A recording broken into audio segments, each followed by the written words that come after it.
I'm Christia Mercer, professor of philosophy at Columbia University, where I've taught for over 25 years. I'm the first person in my family to go to college. As a girl growing up in Texas, I never imagined that someone like me would be welcomed in a place like this, that someone like me could become a philosopher.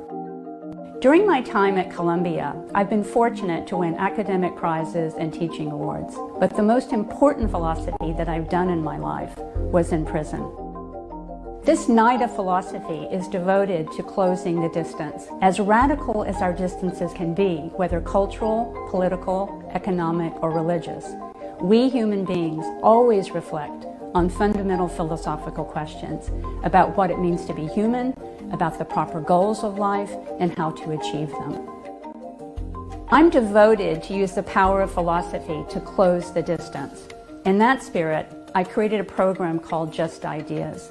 Just Ideas brings together Columbia undergraduates and some of the most talented professors in New York City to engage on equal terms with people in New York prisons. In Just Ideas, we read some of the most fascinating literature there is. Works like Sophocles' Antigone, Plato's Apology, Boccaccio's Decameron. And we apply the most profound philosophical questions to this literature about the role of love and suffering in life, about the nature of justice and wisdom. Too many people around the world are unable to go to school. Too many girls are not allowed a proper education. And way too many incarcerated people are denied the opportunities that come from books and ideas.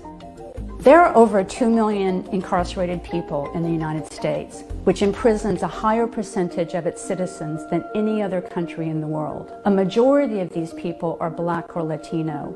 Many prisons offer no educational opportunities. There's a growing movement in the states to rethink our criminal justice system. Black Lives Matter activists have begun to educate more and more Americans about systemic racism and the need for change.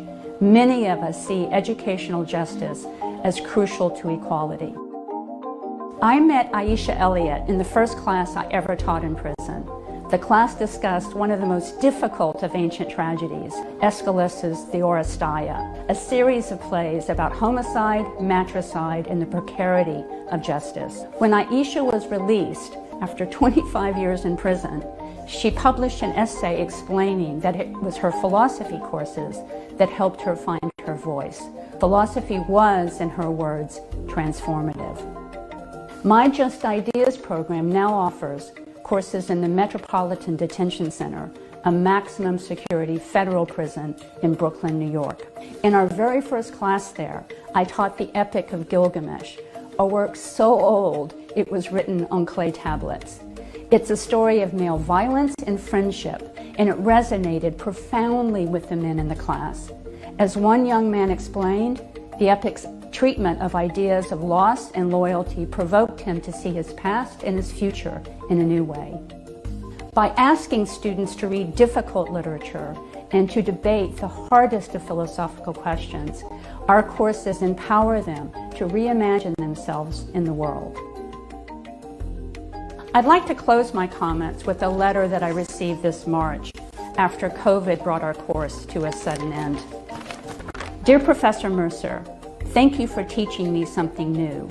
Since reading Antigone, I have been asking myself questions like, while many consider qualities such as mercy, kindness, or love as weaknesses, are they not in reality the traits of the strong?